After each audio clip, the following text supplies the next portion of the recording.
recording. So welcome everybody to this Ask Me Anything with Peter Koenig. My name, because I see a few people that I haven't seen before. So my name in short is Nadjeschda Taranczewski. I'm based in Berlin. I'm the founder of ConsciousU, and we create blended learning programs that make inner work scalable. And one of these programs is CU Money, that is based on Peter Koenig's money work. And so it is my great pleasure, Peter, to welcome you to this call. Oh, it's a great pleasure to be here with you and everybody. And I'm speaking from your country right now, from a place called Schöntal, close and big cloister. If you hear an echo in the background by any chance, it's because I'm in big halls where the ceilings are no less than 4 or 5 meters high. And it's quite special to sleep in rooms which are 4 or 5 meters high. Very unusual nowadays, but I guess in those days when they built this, which was the 12th century up till the 18th century, this was quite normal. So the monks needed plenty of room for their spiritual auras. And I'm enjoying it right now. Oh, how lovely. And what are you doing there? Just finished a conference with my friend Josef Stadler on integral management. Wonderful. For 2.5 days in open space. Well, actually, why don't you give us a bit of an update, Peter, on what you took away from that conference, since that might also help us to come to some questions for today's AMA. Well, let me start with my big failure. Had many successes. I was very provocative. I'm not usually provocative because my friend Josef Stadler is usually naturally provocative without trying, but he didn't provoke very much this time. He's got softer. So I felt my role was to be the agent provocateur. And the person I tried to provoke most was a professor, a German professor who's quite well known, so I won't mention his name, who gave a lecture on, I don't know how you would translate it, Tugend und Laster. Maybe you can translate for me. God, Tugend and Laster, that's an interesting one. Vera, any thoughts? Tugend and Laster, virtues and burdens, vices? Virtues and vices. I would say vices. Yeah, okay, so yeah, virtues and vices, that's nice. So he was trying to show, he gave a lecture saying that all virtues can turn into vices and vices can turn into virtues. So, you know, this is not unusual for us in our work, because we like to be virtuous and we like to have vices as well. So I decided to test it out with the word Grausamkeit. And you need to translate that. Cruelty. Cruelty, yeah, okay. So I said, you know, it's really great to be cruel. And he said, no, it's not. So I said, this can be a virtue. No, it can't be. There are some things which can't be virtues. So I said, right, I'm going to be really cruel to you now. So I got quite heated with him, with great fun. I got really quite heated, you know, and this was in a room with 20 or 25 people. And so I'm destroying your theory about virtues and vices, and I'm going to be really cruel to you. And basically he responded, no, you're not succeeding. You're not cruel and I'm not cruel. And so I failed in convincing him. I didn't try anymore. But this was one of the things we because it was an open space, and the subject was the future, the past, the present, and the future, and how that has changed in the present. And so we talked about GPT came up as a subject, and my organizational form of ecosystem. I gave quite a presentation on that and said that I think companies and organizations, which we know in the past the structure of companies will be disappearing in the future, or suggested that that could be an idea, that companies in the form that we know them, the structures that we know them, that were built in the past, maybe we can just let them go in the future. We don't need companies anymore in order to realize our projects. And that, of course, was quite challenging for many people. So I'll stop there, because maybe that is sufficient to give an indication of what happened here, and maybe it's relevant for some of you, maybe not. Great. Thank you so much, Peter. I thought it would just be wonderful to get a first quick impression of what you've been up to and what you took away from that meeting.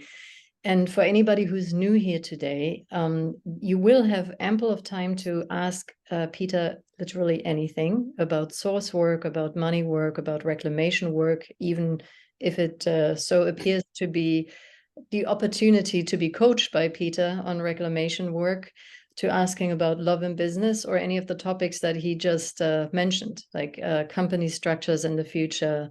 Can vices be virtues, or are there things that are really off limits in terms of human qualities that can never be positive? And to warm you up, we do have a 10-minute moment of checking in with one other person in this group, just sort of to land, to have your name spoken in the room once, to share why you're here, and to also share what might be present for you right now in terms of opportunities, blocks, questions that you feel you'd like to find answers to, because this might just be the place to develop or find these answers. So I ask you to stay present. It's a 10-minute quick exchange, and it's usually just a really lovely moment to connect to somebody else in this group and not just be a passive consumer. Yeah, and I will send you off in a moment. I think we have one group of 3, and other than that, you are groups of 2, and it's just 10 minutes, and we'll see you back here in 10. Bye.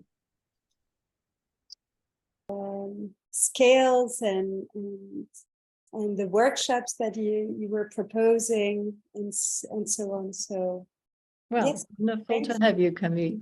So for everybody, Camille was joining a bit late, and I was just asking her how she had found her way into this session, and gave me a bit of an update, Peter and myself. Thank you for being here, Camille. Thank you. Okay, everybody. So you're back. Peter is here.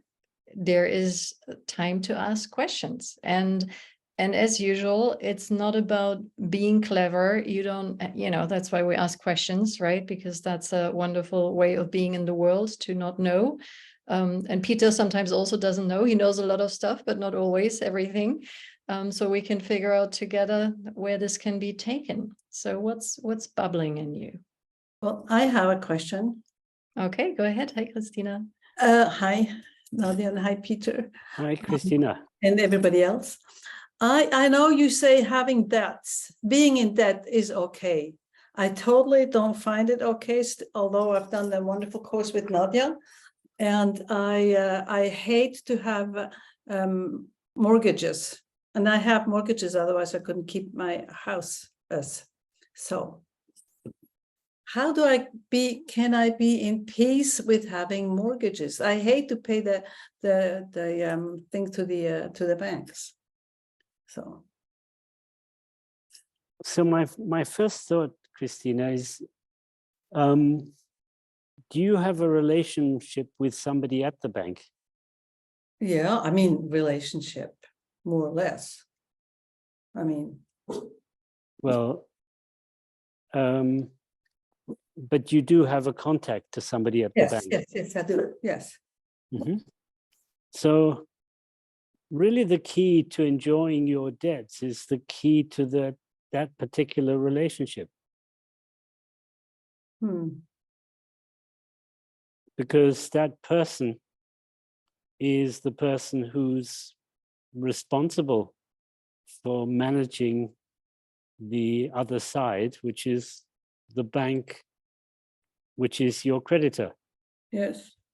Well, that's interesting, because I have 2 banks, mortgages in two banks, and one because one mortgage came up, and I wanted to have I hope to pay it back anyway, even if I might on one day enjoy being in debt, I still want to pay them back.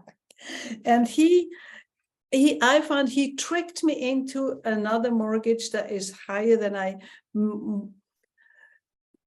if I had talked a bit more with him and asked more questions, or he would come more forward with information, my interest wouldn't be so high. So I don't have with that guy a very good relationship. Mm-hmm. So that would impact your feeling about debt, of course. But I was before already. I didn't like the mortgages before. Yes, I know. But I know it's not a new topic, is it, for me? I know you didn't like the idea of mortgages, but in fact, the whole question of being on one side of a lending situation or on the other side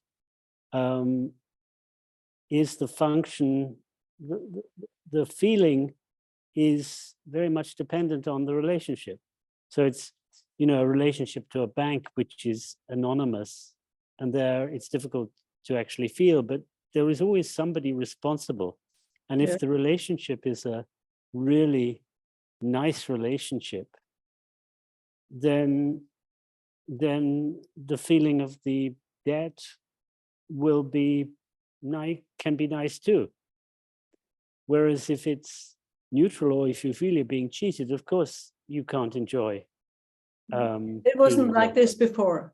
Before it was okay. I have an okay relationship with both these guys, but well. So can it be more than okay?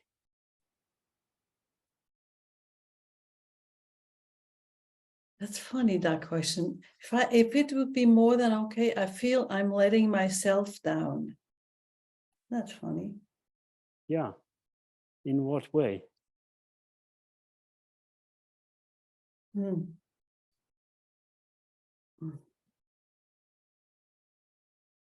That one that wants to be debt-free. I'm letting down that part of me that wants to be debt-free. And why do you want to be debt-free? It gives me freedom.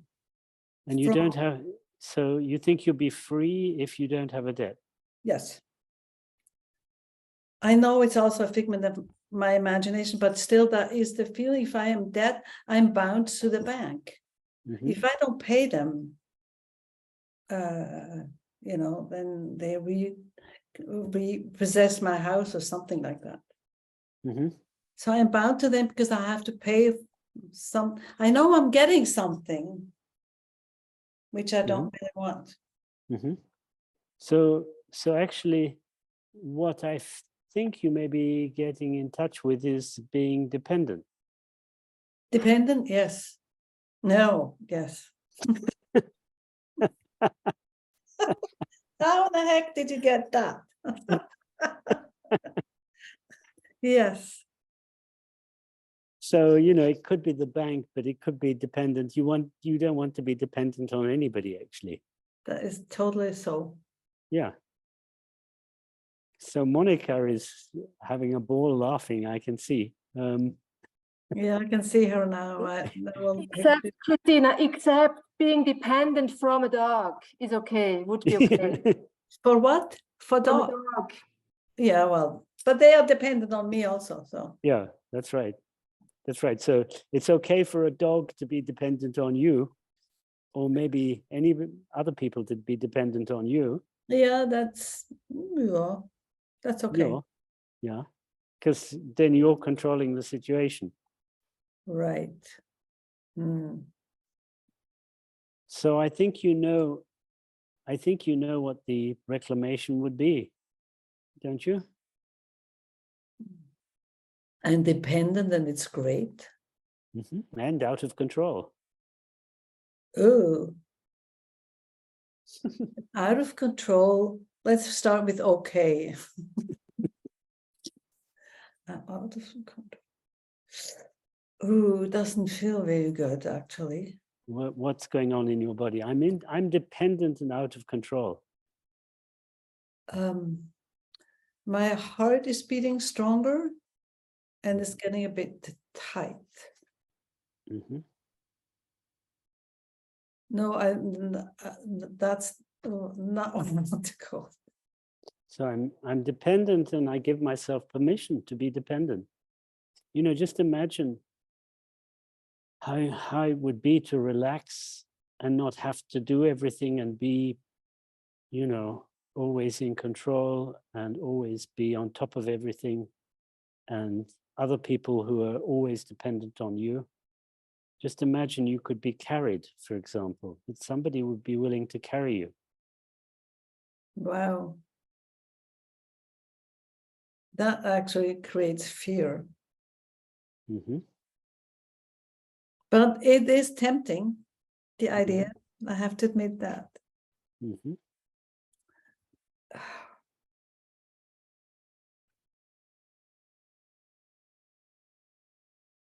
And now it makes me also sad.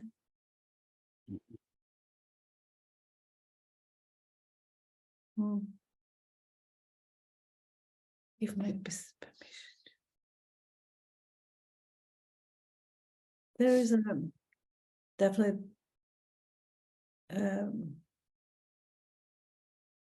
temptation to say, oh yes, I allow myself to be dependent.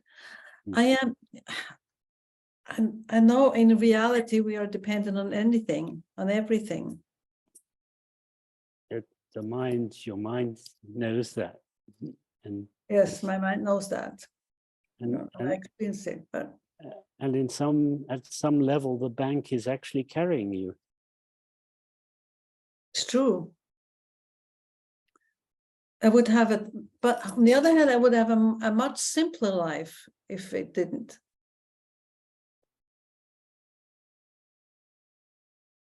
Well, you can choose to, but the question is whether you would be less dependent.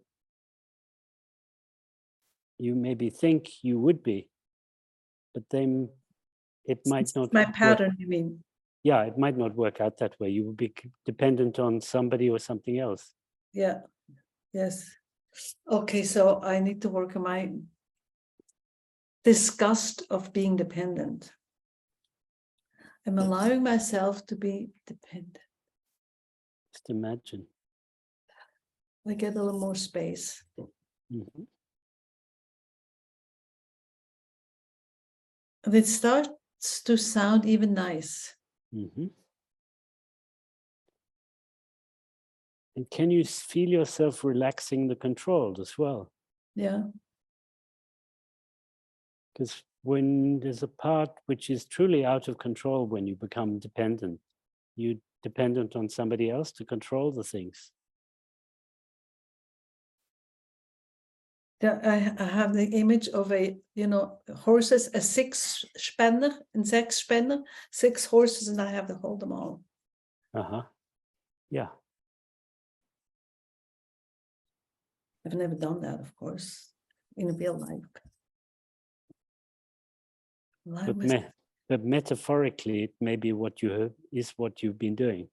I think so, because it just popped up into my mind this image.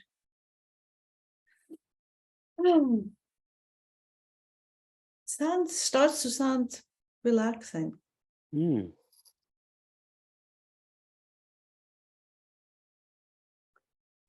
Okay, let's look at the polarity then. Let's go straight there.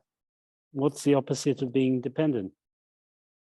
I'm in charge of everything and responsible for everything. Oh, yeah. So that's what you think you know, right? Yes.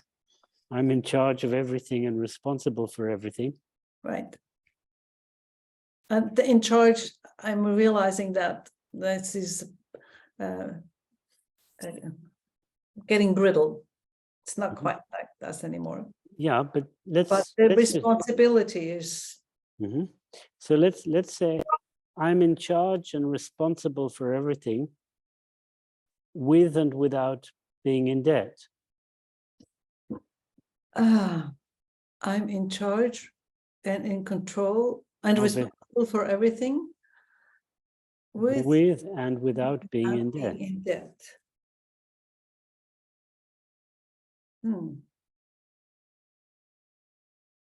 So then I might as well be in debt. Exactly. And responsible for everything anyway. Yeah. Yeah, but thank goodness I was not at the CS. At the Credit Suisse, I don't have an account there. Thank goodness. I probably would have felt responsible with my account there.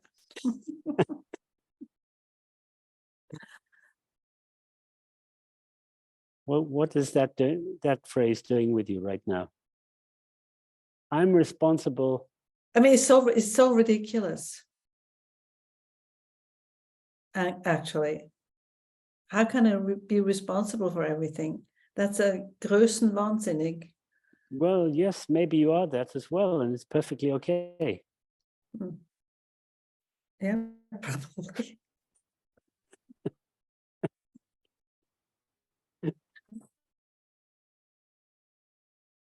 Delusions of grandeur. Yeah. But it's certainly true, you know, when you're talking about everything, it's certainly true for your own life. Yes. So just refer it to that. I'm responsible and in charge of everything, whether I'm in debt or not. I'm in charge and responsible for everything, whether I am in debt or not. Yeah. Yeah, that is true. That is, I can say, yeah, that is true. Yeah. Oh. So that feels okay. No? Yeah, it feels okay because that feels true. Yeah. So as you're saying, in a sense, so what if you have the debt? Because you're in charge of it anyway. You're in charge of everything, whether you have the debt or not.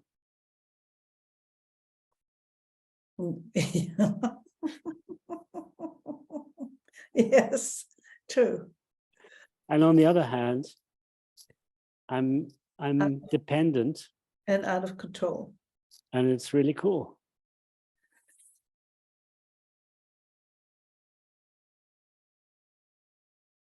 And it's really cool.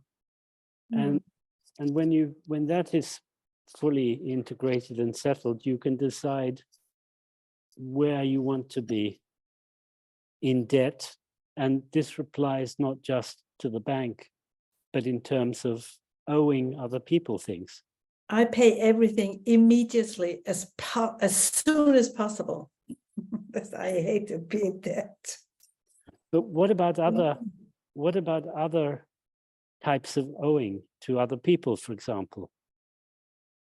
Do you have people who do things for you Without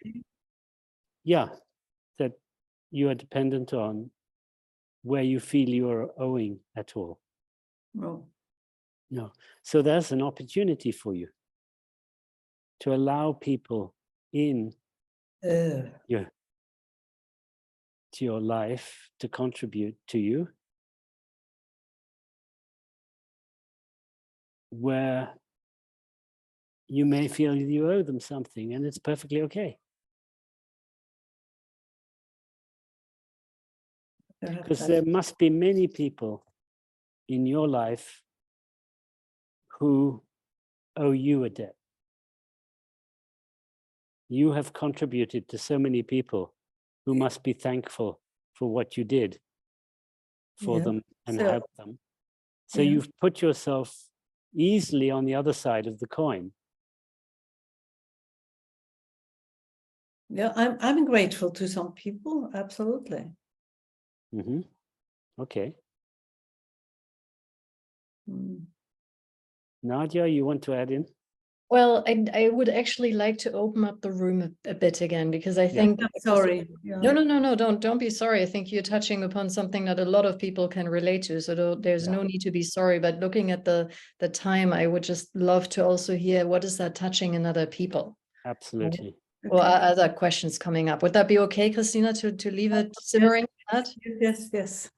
Perfect. Sure. Thank you so much. And Thank please you. don't apologize. I think all of this is gold. Okay, so let me disappear this, and sorry, I have to remove all the different spotlight videos so that I can see everybody. So Dominique, we have you up. What's coming up for you? Oh, where did you go? Dominique, did we lose her? Oh, sorry. We are here. Yeah. Ah, hi. Hello. So I'm Sude, he's Dominic. Ah, And I have another question, but if we are staying in this topic, maybe I ask my question later. With the Peter, more- how do you want to play this? Shall we allow other questions now, or do you want to hear resonance first? Let's have yours first. Go ahead. Okay. I had job burned out. I was a product manager, a software product manager that usually after a while, they also come with their idea to open their startup and come with their own business. But at the moment, I don't want to work for a boss to earn money. Also, whenever there are a lot of things coming to my mind, like ideas, but even if I am in a good day, I look at it very pessimistically. And in very bad days, I am like, no ideas we're going to work because the whole world is bombarded by all these ideas. And it's why I am kind of stuck and I don't know what to do. So has this got anything to do with the dependency subject we were just referring to? Because I think Nadia's idea was to still stay with that subject for a while. And maybe we can come back to your question then. Okay. Is that okay? Well, to be fair, that's the question I just asked, Peter, and you said go ahead with your question. So let's just stay with Dominique now. However, I think there might actually be a link. So let's see where we land, Dominique. So what's your question to Peter? The question is that what should I do to get more optimistic about bringing an idea or working for a boss? Or which one can be the good thing for me? So why don't you like working for a boss? Because I lose creativity. And if I work for myself, I have creativity, but I don't have the self-confidence to go for it. And I always think that, oh, it's gonna fail.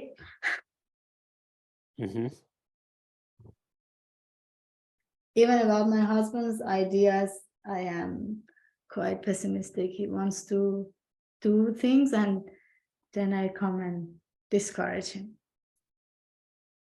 You sound like quite a negative person. But you don't look like it. You look quite happy. Yeah. This doesn't come from the appearance. So, I mean, basically you're saying, what should I do? And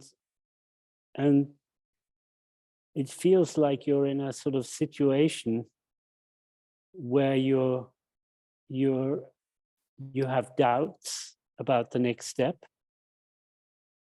And really, until you're clear about the next steps, you shouldn't do anything except stay in the question. This would be my suggestion. So the temptation will be maybe that there will be pressures upon you to take a decision or action while you're not clear. And my suggestion to you is that that would be not an advisable thing to do. In other words, to try and feel into what the next step is for yourself, whether it's a big vision or a big clear idea, or whether it's just a trivial thing of what you do in the next hour or in the next 2 hours and focus on what you love doing, even if it's in the next 30 minutes. And continue, build that particular thread in terms of what you love doing. So, No matter if it's in different directions. so you feel pulled in different directions. Yeah. But if we make it, if we say something which is extremely trivial, like, you know, now you're hungry and you need and feel like eating, and eating will be a joy, then you will go into your kitchen and start cooking. Now this sounds really trivial, but for somebody in the position that you're referring to, this could be extremely important, that you find that particular path in the moment which brings you joy, or which responds to a need, a deeper need inside of you, and you train yourself to follow that particular path. Even if you find you're pulled in 2 or 3 directions and you make a mistake, then it's not a big mistake if it's something trivial.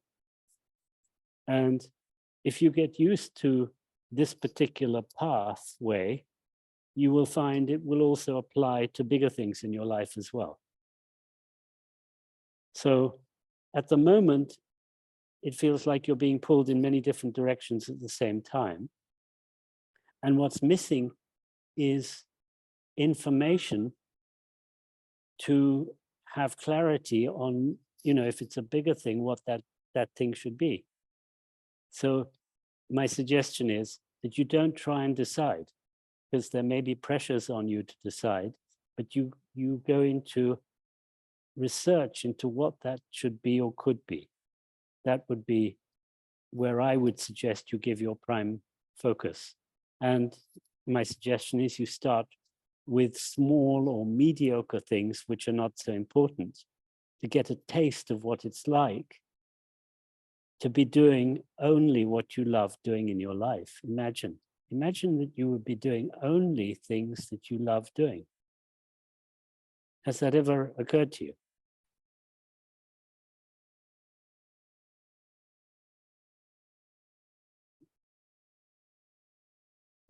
Many days I cannot answer this question. I have provided myself here a lot of things, like I always wanted to play piano or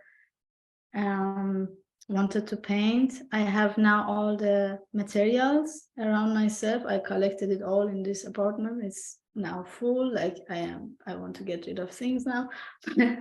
I just don't do it. I like to play, but I don't go for it. It's like sort of procrastination to be perfect, or I don't know,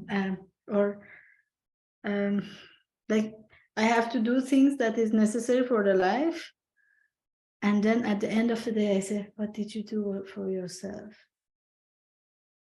And then the answer is nothing. Mm-hmm. And this is why I'm suggesting you start with very small things. So what could you do, like in the next 5 minutes, 10 minutes, half an hour, or an hour, which would be really good for you? That I would like.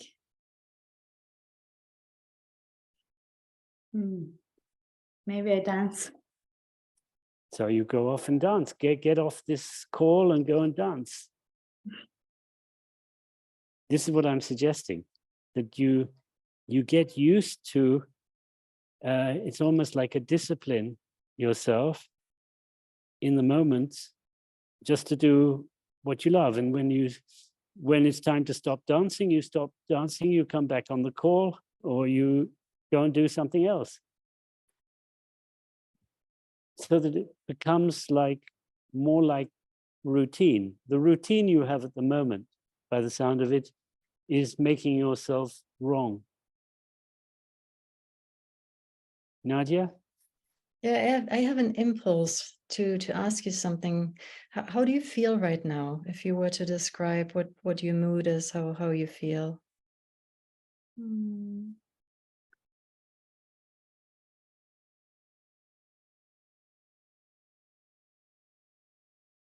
I am doubtful that I can do what I like. Because also what I think I like is to play with my cell phone. That doesn't bring any value or joy much. Let me stop you for a moment, right? Because, you know, and I just want to link back to something that Peter said to you at the very beginning when he said, I think you're a very negative person, right? But you don't look like one. What happens if you say, I am doubtful and negative?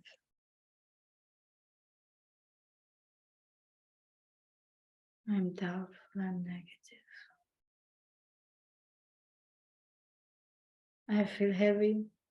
Okay, so allow that heaviness to be there for a moment. I just really greet it because it's there anyway. Right?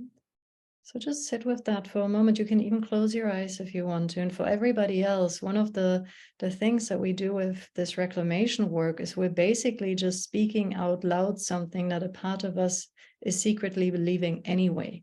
So it's not as if we're changing anything. We're just naming something and allowing it to be there.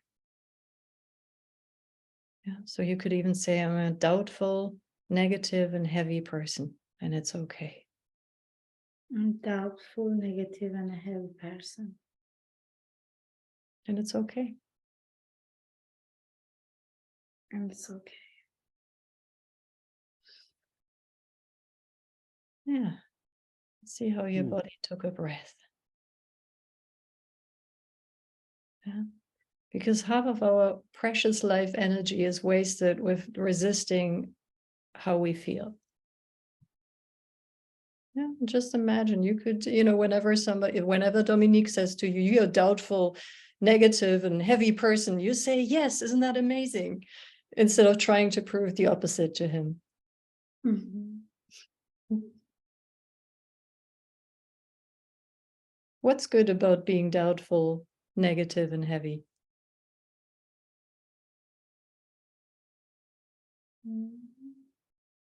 It's not good, but it is like that.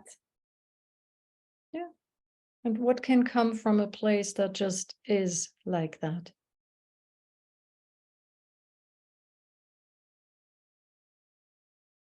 Root. Mm-hmm. I feel rooted and yeah, I am here. Mm. And you know what Peter just gave you as advice? The only place from which that impulse can come is from that place. Yeah. So basically, my sense is you haven't been doubtful, negative, and heavy enough. Mm-hmm. Yeah. How does that feel?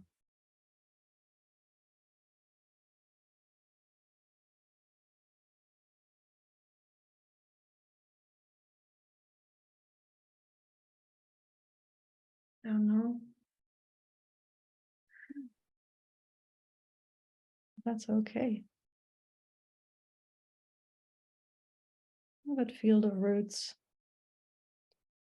Feel how you're being pulled down, how your energy is settling.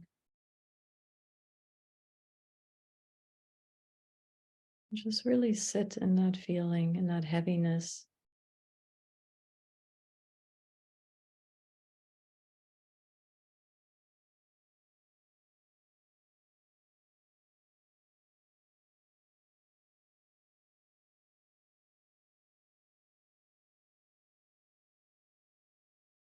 Yeah, and see how your body rests in that.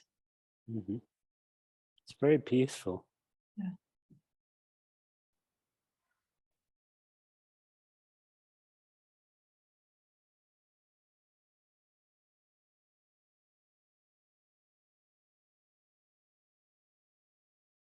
And just for a moment, you know, also being aware of our time here. What's on the other side for you? What are you either trying to prove that you are? What are you longing for? What's the opposite of being a doubtful, negative, and heavy person? Confident, full of energy, with a lot of plans. Okay, so because of our time, I'm going to offer you a sentence, and you can try it on and see how it sits with you. Yeah. I'm confident and full of energy, with and without plans.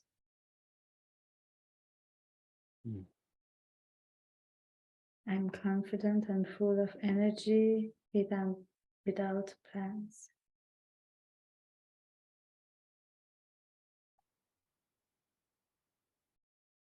What do you notice?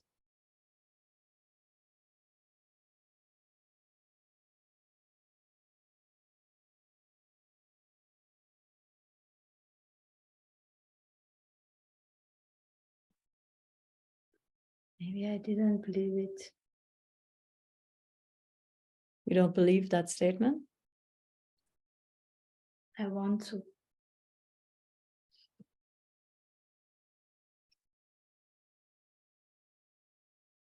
Yeah, I was confident enough to at least ask this question. Mm-hmm. Yeah. I'm doing this in front of a room of people. Mm-hmm. And you didn't even have a very clear plan in mind of what you wanted to ask Peter exactly. Just knew you needed to speak. Yeah. See? Mm-hmm. Just say the sentence again. I'm confident and full of energy, with or without plans.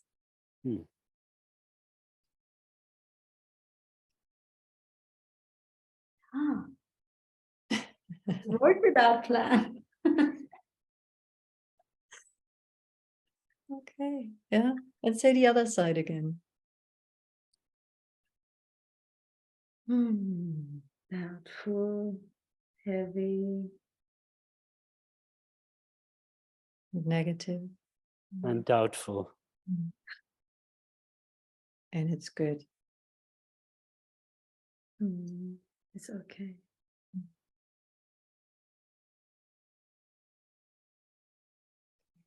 And so now connect the two sides and just allow your energy to flow wherever it needs to go at any moment in time.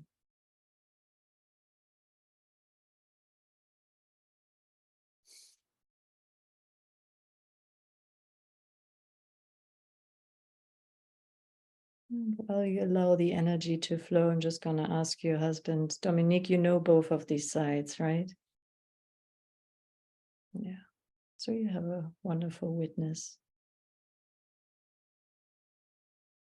Yeah, so that would be your homework. And then to see from that place if what Peter proposed feels a bit more doable, right? To just focus on one thing that you enjoy doing and follow that like breadcrumbs into your future.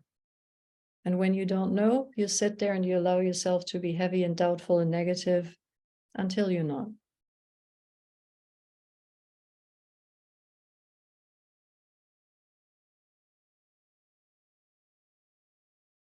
Thank you.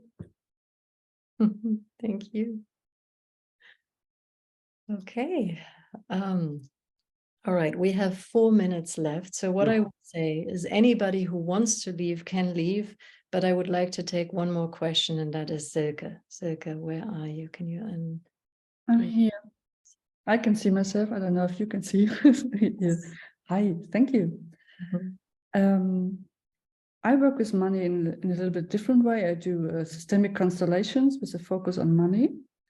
And there's one thing that always makes a knot in my head. And this is, why is working with money on an inner level so spiritual? I think what I don't get is, I mean, it touches our deep existence. It's about self-worth, it's about self-loss. I guess it's all, but I think what I don't get is money is man-made. It's something humans created. So why is it showing it like almost divine on certain levels almost? And I would love to hear your thoughts on that. I may have expressed this before. Thank you. It's a great question. And I may have expressed this before in Ask Me Anything, but I'll gladly do it again, and maybe I haven't. If you see what we're doing is reclaiming part of our identity, the parts that we have exteriorized and not accepted before. The material that we're dealing with money is, in my experience, deeper lodged than any other material related to any other life parts or issues that we may have yet dealt with up to this point, because it is collectively become like a repository which is locked up as a matter of taboo. So it is the biggest taboo. So if you were planning to, and this is not a plan, but if you were planning to hide your deepest elements of your shadow, you would choose, if you were sensible, to put them into your relationship to money. Okay. And this is actually, in my belief, what our subconscious has actually done. And this is why money, the relationship to money, when you touch and scratch the surface, raises emotions so easily and so quickly, because we're tapping into things that we are deeply not wishing to connect to for very good reasons in the past. And in this sense, it is such a spiritual subject. Does that make sense? In that Absolutely. sense, we're tapping into, we are really doing deep spiritual work. Much of what is called spiritual work, in my view, is not spiritual work at all. It's trying to be angelic. And that is not spiritual if you're just staying on one side. You're not, that is not deep spiritual work for me. The deep spiritual work is really is in this transcendence that we're doing through working with the polarities, and through and in terms of the relationship to money. For most people that I've come across, it is unearthing this deep, very deeply hidden material, which is why it gives this appearance of being spiritual, and probably is. I think it is. Yeah. Because sometimes I'm like a representative of money then, because it's constellation work, and it's not always the case, but sometimes there's this like energy and this stuff. I think, where is this coming from? But I think it's just a different level, maybe. Maybe I have some misunderstanding in my head. That's yeah, but I can totally, thank you. I can totally understand what you said. Thank you. Touches our deepest shadows and emotions. Yes. Yes. And fears and everything that is happening with money. Thank you. And thank you. It sounds like you're doing great work with it. Thank you. I love it. Yeah, good. Thank you.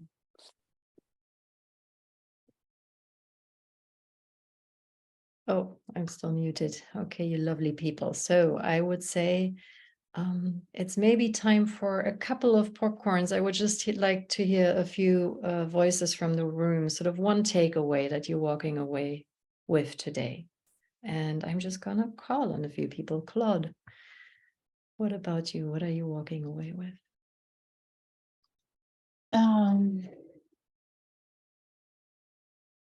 Yeah, the polarity, holding both and owning both. Yeah, it was beautiful to watch the reintegration. Yeah. Thank you. Yeah. Thank you, Claude. Ulrike, what are you taking away? Yeah, I feel like it's it's okay to feel miserable at times and to stay with that in that space and not to deny it and try to move on or move through it or quickly push it somewhere, but to just stay with that and not like move too much. And it is also potentially by itself, maybe. I don't know how it will, but I think it's going to move on, like everything is changing in life. So it is going to be going away. And yeah, I'm curious also about money as a taboo. I think that's a really interesting issue that can be more discussed, because it came into my mind that money is a taboo, that I didn't grow up with talking about money, not in the generation of my parents, and definitely not the grandparents. So, and so now I have to teach my kids on how to deal with money, and I'm curious about it, how to do that. Yes, absolutely. Well, then you're in the right space here with Peter and this crowd of people, because we're talking about money a lot. Okay, it was wonderful to just hear everybody. Why don't you unmute yourselves for a moment? And then stretch out your hands, find somebody in the tile next to you, and scream your goodbyes into the room. Take care. Have a lovely evening. Thank you. Bye. Bye. It was lovely. Thank you so Lovely. much. Ciao. Bye. Bye.